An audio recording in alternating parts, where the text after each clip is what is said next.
नमस्कार मित्रों, आप सभी का स्वाभिमान भोजपुरी में हार्दिक अभिनंदन करता हूँ।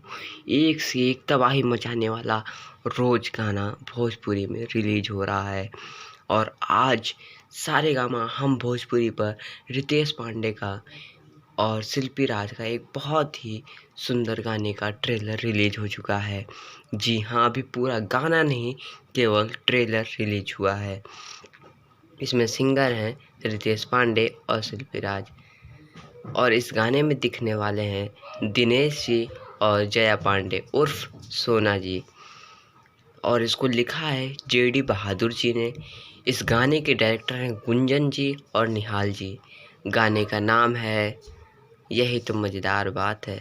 गाने का नाम है आज मुझे भंगिया पिलाए दो। जी हाँ, गाने का नाम है आज मुझे भंगिया पिलाए दो।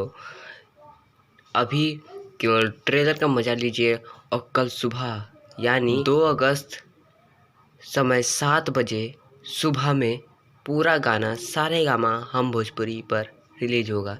ऐसे ही आप तक गाना पहुंचाता रहूँगा। मैं चैनल को सब्सक्राइब ज़रूर कर लें। धन्यवाद।